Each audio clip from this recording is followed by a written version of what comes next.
শুভ সকাল বন্ধুরা। আজকে সকাল সকাল আমি স্নান পর্ব সেরে নিলাম।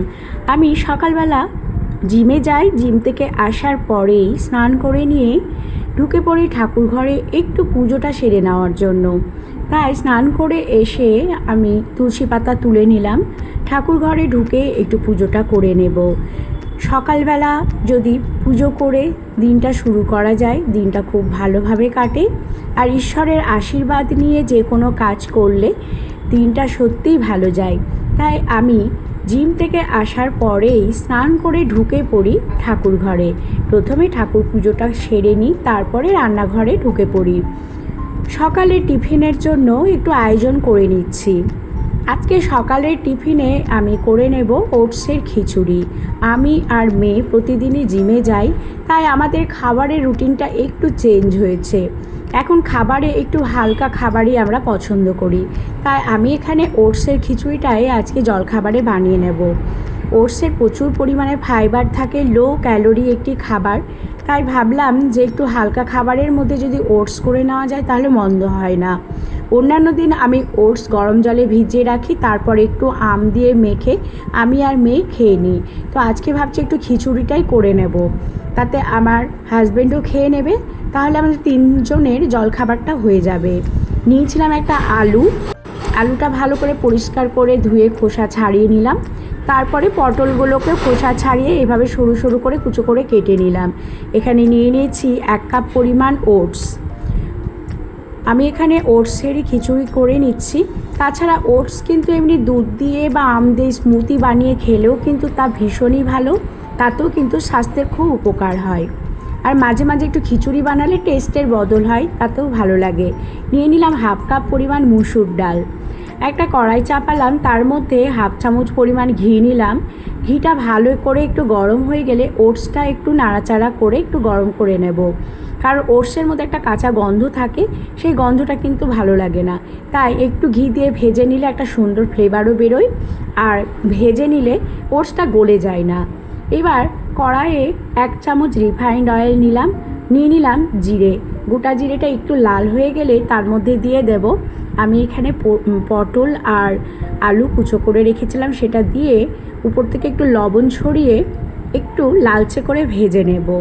লবণ হলুদ দিয়ে দিলাম। এবার নাড়াচাড়া করে একটু ভেজে নিতে হবে, খুব ভালো করে আলু পটলটা কষে নিতে হবে।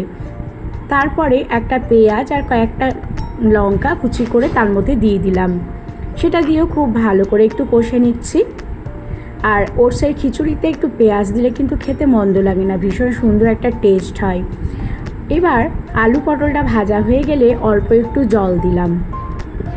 তারপরে আমি মুসুর ডালটা ধুয়ে রেখেছিলাম, সেই মুসুর ডালটা আমি তার মধ্যে দিয়ে দেব। অল্প জলের মধ্যেই মুসুর ডালটা আমি ভালো করে সেদ্ধ করে নেব। তার মধ্যে আলু পটলটাও খুব ভালো করে সেদ্ধ হয়ে যাবে। বেশি জল দিলে সেদ্ধ হবে না, তাই অল্প জলে সেদ্ধ করে নিলাম। তারপরে ওটসটা আমি দিয়ে দেব। এইদিকে একটু গরম জল চাপিয়েছি, সেই ওটসের মধ্যে গরম জল ঢেলে দেব যতটা পরিমাণ লাগবে। তো আমি এখানে যেহেতু খিচুড়ি করব, তাই জলের পরিমাণটা একটু বেশি দিচ্ছি। 3-4 মিনিট খুব ভালো করে ফুটিয়ে নিলেই আমার খিচুড়িটা রেডি হয়ে যাবে। তো বন্ধুরা, হয়ে গেল সকালের জলখাবারের জন্য আমার খিচুড়িটা রেডি। এইভাবে ওটসের খিচুড়ি বাড়িতে বানিয়ে দেখবেন, খেতে ভীষণ ভালো লাগে। আর এই খাবার খেলে কিন্তু একটা হেলদি খাবার, স্বাস্থ্যের জন্যও ভালো। ফ্রিজ থেকে আমি মাছগুলো বের করে রেখেছিলাম ঘন্টাখানেক আগে। আমি এখানে আজকে করব আর মাছের একটি পদ। আর মাছগুলোকে খুব ভালো করে আমি পরিষ্কার করে ধুয়ে রেখেছি। আজকে আর মাছের একটা পদ করব, সেটা আপনাদের সাথে শেয়ার করে নিচ্ছি। খুব অল্প সময়ের মধ্যে হয়ে যায়। এইভাবে মাছ রান্না করে দেখুন, খেতে কিন্তু খুবই ভালো লাগে, প্রত্যেকে চেটেপুটে খাবে। প্রথমে আর মাছগুলোকে ভালো করে ধুয়ে নেওয়ার পর লেবুর রস মাখিয়ে তার মধ্যে একটু লঙ্কার গুঁড়ো দিয়ে ম্যারিনেট করে রেখে দেবো 1/2 ঘন্টা। এদিকে কড়াইয়ে আমি চাপিয়েছিলাম করলা ভাজা। মাছের ওপরে একটা ভাজাভুজি না হলে ভালো লাগে না। করলা ভাজাটা আমার হয়ে গেছে। এইদিকে আমার গিগি সোনা ঘুমিয়ে আছে আমার রান্নাঘরের পাশে, আর আমার ওই দুষ্টু, আমি যেখানে রান্না করি পাশেই তারা শুয়ে থাকে। আমের চাটনিটা আমি করে নিলাম, আজকে ফজলি আমের চাটনি করে নেব। আমটা আমি ফোড়ন দিয়ে চাপিয়েছি, তার মধ্যে লবণ হলুদ দিয়ে ঢাকা দিয়ে দিলাম। এইদিকে আমার ম্যারিনেট করা মাছটা 8 ঘন্টা হয়ে গেছে। এবার কিছু মশলা অ্যাড করে নেব। আমি এখানে নিয়েছি রসুন, আদা, লঙ্কা, সেটাকে খুব ভালো করে পেস্ট করে নিয়েছি। সেই মাছের উপরে সেই মশলাগুলো খুব ভালো করে নিয়ে ছড়িয়ে দিলাম। আরও কিছু শুকনো মশলা অ্যাড করে নেব। আদা, রসুন আর লঙ্কা বাটাটা এর মধ্যে দেওয়ার পর উপর থেকে নিয়ে নিচ্ছি লাল লঙ্কার গুঁড়ো। তারপরে নেব এখানে জিরে গুঁড়ো 1 চামচ পরিমাণ, নিয়ে নেব এখানে ধনে গুঁড়ো 1 চামচ পরিমাণ। যা যা শুকনো মশলা লাগে মশলাগুলো আমি উপর থেকে ছড়িয়ে দিচ্ছি। এরপরে আমি নিয়ে নিচ্ছি পেঁয়াজ কুচি। খানিকটা পেঁয়াজ কুচো করে রেখেছিলাম, আমি এখানে মাঝারি সাইজের 2টো পেঁয়াজ নিয়েছি। পেঁয়াজ কুচিটা উপর থেকে ছড়িয়ে দেব। এই রান্নাতে মশলা কিন্তু খুব অল্প লাগে, বেশি মশলা দিলে ভালো লাগে না। এবার নিয়ে নিচ্ছি এখানে কাঁচা সর্ষের তেল। এখানে 2 টেবিল চামচ পরিমাণ সর্ষের তেল ছড়িয়ে দিলাম। লবণ, হলুদ পরিমাণ মতো সমস্ত কিছুটাই নিয়ে নিয়েছি। খুব ভালো করে মাছগুলোতে মশলা মাখিয়ে নেব। মাখিয়ে নিয়ে 10 মিনিটের মতো রেখে দেব ঢাকা দিয়ে। এবার কড়াইয়ের মধ্যে নিয়ে নেব সর্ষের তেল। পরিমাণ মতো সর্ষের তেল নিয়ে নিলাম। তারপরে নিচ্ছি একটা শুকনো লঙ্কা ফাটিয়ে, তারপরে নেব গোটা জিরে, এরপরে নিয়ে নিচ্ছি গোটা গরম মশলা। গোটা গরম মশলা একটু থেতো করে রেখেছিলাম, সেই তেলের মধ্যে দিয়ে খুব ভালো করে একটু নাড়াচাড়া করে ভেজে নেব। তেলটা খুব ভালো করে গরম হয়ে যাওয়ার পর মাছগুলো একে একে সেই তেলের মধ্যে ছেড়ে দেব। মনে রাখতে হবে তেলটা যেন খুব ভালো করে গরম হয়ে যায়, তা না হলে মাছগুলো কিন্তু তলায় লেগে যাবে। এইভাবে প্রত্যেকটা মাছ কিন্তু তেলের উপরে একে একে এইভাবে সাজিয়ে নিচ্ছি। বাকি যে মশলাগুলো থাকবে সেই মশলাটাও কিন্তু সেই মাছের উপর আস্তে করে পুরো মাছে এইভাবে ঢেলে নেব। এই রান্নাটা যেমন অল্প সময় হয়ে যায়, খেতে কিন্তু অপূর্ব লাগে। আর এই রান্নাটা একটু শুকনো শুকনো হলে কিন্তু ভাতের সাথে মেখে খেতে অপূর্ব লাগে। এবার 2-3 মিনিট এইভাবে এক পাশটা রান্না করে নেব। তারপরে খুন্তি দিয়ে আলতো করে উল্টে পাল্টিয়ে দেব। এক পাশটা হয়ে যাওয়ার পর এক পাশটা আবার এইভাবে একটু খুন্তি দিয়ে পাল্টিয়ে দিচ্ছি।